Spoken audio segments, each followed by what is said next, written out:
मुल्क को मुआशी चैलेंजेस से कैसे निकालना है, सिविल और अस्करी क़यादत सर जोड़ कर बैठ गई। निगरान वज़ीर-ए-आज़म अनवारुल हक काकड़ की ज़ेर सदारत स्पेशल इन्वेस्टमेंट फैसिलिटेशन काउंसिल की एपेक्स कमेटी का 2 रोज़ में दूसरा इजलास जारी है। मुल्क में सरमाकारी के हवाले से गौर किया जा रहा है। इजलास में कई अहम फैसलों का भी इम्कान है। सिविल और अस्करी क़यादत सर जोड़ कर बैठ गई है। निगरान वज़ीर-ए-आज़म अनवारुल हक काकड़ की ज़ेर सदारत स्पेशल इन्वेस्टमेंट फैसिलिटेशन काउंसिल की एपेक्स कमेटी का 2 रोज़ में दूसरा इजलास इस वक्त जारी है। मुल्क में सरमाकारी के हवाले से गौर किया जा रहा है। इजलास में कई अहम फैसलों का भी इम्कान है। इजलास में army chief general Asim Munir भी शिरकत कर रहे हैं, जबकि चारों सूबों के वज़राए आला भी इजलास में शरीक हैं। सिविल और अस्करी क़यादत सर जोड़ कर बैठ गई है। निगरान वज़ीर-ए-आज़म अनवारुल हक काकड़ की ज़ेर सदारत स्पेशल इन्वेस्टमेंट फैसिलिटेशन काउंसिल की एपेक्स कमेटी का 2 रोज़ में दूसरा इजलास इस वक्त जारी है। मुल्क में सरमाकारी के हवाले से गौर किया जा रहा है। इजलास में कई अहम फैसलों का भी इम्कान है। बात करेंगे ब्यूरो चीफ इस्लामाबाद सनाउल्लाह खान ने हमें ज्वाइन किया। सनाउल्लाह, इजलास में मजीद कौन कौन से फैसले किए जा सकते हैं, कौन कौन शरीक है? देखें, जो अभी एलामिया एक आया है प्रेस कॉन्फ्रेंस के हवाले से, 4 वज़रा आज फिर प्रेस कॉन्फ्रेंस करेंगे और आज डिफरेंट वज़रा है, वज़ारे खारजा, दाखिला और साइंस एंड टेक्नोलॉजी का। तो इसका मतलब ये है कि इन वजारतों में जो खासकर वीज़े के हवाले से सरमायाकारों को मुश्किलात हैं, वो मामला देखे जाएंगे। इसके अलावा सिक्योरिटी के जो खदशात हैं, खासकर ऑयल एंड गैस के शोबे में जो कंपनियां पाकिस्तान छोड़ चुकी हैं, उनकी क्या वजूहात है, ये मामला हैं। इसके अलावा एग्रीकल्चर के शोबे में और साइंस एंड टेक्नोलॉजी के शोबे में जो इन्वेस्टमेंट आनी है, उनके हवाले से जो डिसीजन हुए आज बताए जाएंगे। इसके साथ ओवरऑल जो इकानमी की सूरत हाल है, उससे आज दोबारा से बातचीत की गई है और एक दरमियानी मुद्दत के, कलील मुद्दत के और लॉन्ग टर्म जो है वो हिकमत अमली तय की गई है, जिसका ऐलान मुतवक्के है और उस पर अमल दरामद का एक टाइम फ्रेम भी तय किया जाएगा। कल भी जो इजलास हुआ था, वज़ीर-ए-आज़म ने उसमें कहा था कि जितनी भी निगरान हुकूमत की मुद्दत है, उसमें इस किस्म की स्ट्रेटजी बनाई जाएगी जिससे आने वाली हुकूमत को भी फ़ायदा होगा, मुल्क में माशी बहाली होगी और माशी जो इस वक्त सूरत हाल ख़राब है, उससे बाहर निकलने में मदद मिलेगी। जी, सनाउल्लाह खान साथ ही रहेगा। हमारे साथ मौजूद हैं सीनियर इकोनॉमिस्ट आबिद सुलैरी साहब।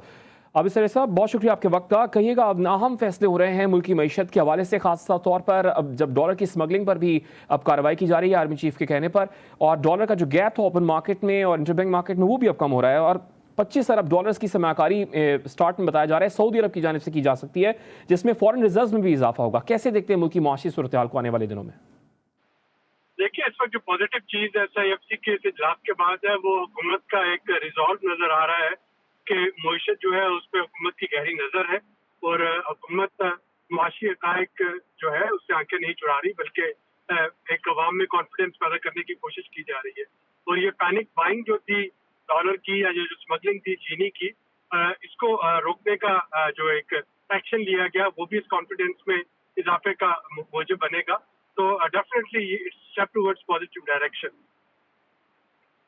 अच्छा, साथ में आबिद सुलैरी साहब, आपसे ये भी जानना चाहेंगे, खासतौर पर जो इन्वेस्टमेंट सब करने जा रहे हैं, ज़रा आप नज़र रखते हैं सोशल डेवलपमेंट पर भी, और जो सस्टेनेबिलिटी है इन तमाम जो मंसूबे होंगे, किस तरफ आप ये मामला जाते हुए देख रहे हैं? क्योंकि खासतौर पर पाकिस्तान में जब हम बात करते हैं तो जब एग्रीकल्चर की बात आती है, वहाँ पर इन्वेस्टमेंट होती है, तो मानसून एक अनएक्सपेक्टेड सीजन आ जाता है, वो आपकी क्रॉप जो है डिस्ट्रॉय करके चला जाता है।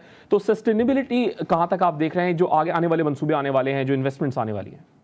देखिए, एग्रीकल्चर एक लो हैंगिंग फ्रूट है और इस वक्त SIFC में जो स्पेशली चुलिस्तान और थरपारकर को जो आबादकारी का जो मंसूबे बनाए जा रहे हैं, वहाँ पे फ्लड वाटर की डाइवर्शन करके जो लेटेस्ट टेक्निक से इरिगेशन की, सोलर एनर्जी की मदद से उनको ब्रूए कार लाते हुए, तो वो एक 9.1 मिलियन हेक्टेयर जो है जिसको कि आबाद करने की कोशिश की जा रही होगी और वहाँ पे इन्वेस्टमेंट जो है वो अट्रैक्ट की जा रही है।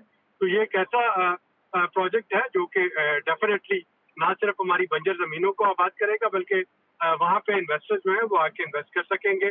और G20 के बाद देखना ये होगा कि क्या कोई मिडिल ईस्टर्न कोई डिग्नेटरी जो है वो पाकिस्तान में स्टॉप ओवर करती है दिल्ली से वापसी पे, और अगर करती है तो वो किस किस्म की अनाउंसमेंट वहाँ पे होती है।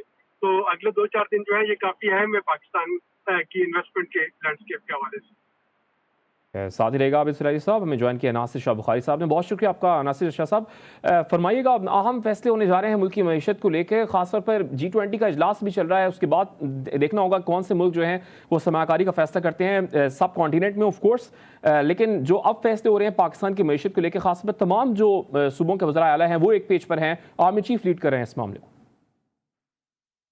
جی بے شک, اس میں تو کوئی شک نہیں ہے کہ یہ جو ہے ہم باہر کی دنیا کی طرف دیکھ رہے ہیں, لیکن یہ جو SIFC کے اجلاس ہو رہے ہیں, کل بھی ہوا آج بھی ہوا, یہ جو اس چیز کی جو اہمیت ہے اس کو سمجھتے ہوئے کہ ہمیں اپنا جو اسٹرکچر ہے, جو اپنا گورننس ہے, جو اپنے پروجیکٹس کو ہم نے اگر حاصل کرنا ہے اس کا رزلٹ, تو ان کو ہم کس طریقے سے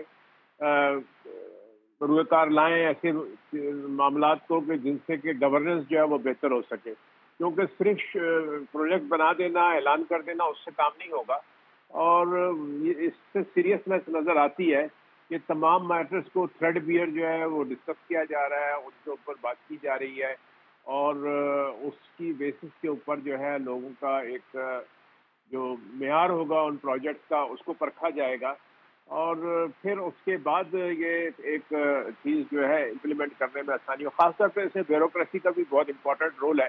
آپ سمجھ سکتے ہیں کہ بیوروکریسی جو ہے اس نے بہت ساری فیئرس کی وجہ سے کام کرنا بند کیا رکھا تھا. اب وہ معاملات ان کے جو ہیں وہ معلوم دیتا ہے کہ جس سے کہ وہ اس SIFC کے دائرے میں آ کے کھل کے کام کر سکتے ہیں. اور ہمیں امید رکھنی چاہیے کہ یہ جو انیشیٹو ایک پرائم منسٹر صاحب کی طرف سے اور چیف صاحب کی طرف سے, دونوں کی طرف سے مل کے اور ان کی پوری ٹیموں کے ساتھ مل کے یہ کام ہو رہا ہے, اس میں جو ہے اس کے رزلٹ پازیٹیو جو ہے وہ ضرور آئیں گے. اور یہ تیاری کر کے جانے کی ضرورت ہے, کیونکہ جیسے جب باہر سے کوئی انویسٹر آتا ہے نا تو اس کے بڑے کنسرنز ہوتے ہیں, اور ان کنسرنز کو جو ہے دور کرنا ہمارا کام ہے. اور اس میں وہ شمار ٹرانسپیرنسی چاہتا ہے کہ ریگولیشنز کے حساب سے, قانون کے حساب سے اس کے انویسٹمنٹ کے سلسلے میں کیا حقوق ہوں گے, کیا اس کی پیمنٹس جو ہوں گی وہ اس کو دی جائیں گی.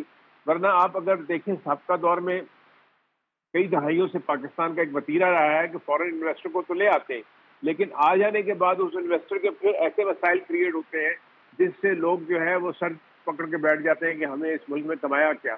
اور ایسے مسئلے ہیں, کئی ایک ہیں. میں آپ کو ایک بڑی مثال جو ہے وہ کے الیکٹرک کی دے سکتا ہوں کہ کویتی انویسٹر آج بھی سر پکڑ کے بیٹھے کہ وہ انہوں نے کیا انویسٹمنٹ کر دی پاکستان میں کہ ایک پیسہ بھی آج تک نہیں لے جا سکتے اور گالیاں ان کو ملتی رہیں. تو ان معاملات کو دیکھنا بہت ضروری ہے. آف کورس 24 کروڑ کی آبادی ہے تو گروتھ اچیو کرنا بہت ضروری ہے. اگر گروتھ اچیو نہیں کی جائے گی تو مشکلات ہو سکتی ہیں. بہت بہت شکریہ ناصر شاہ صاحب. اور اس سے پہلے عابد سرائی صاحب گفتگو کر رہے تھے اور ہمیں ثناء اللہ خان نے اپڈیٹ کیا. تینوں کا بہت شکریہ.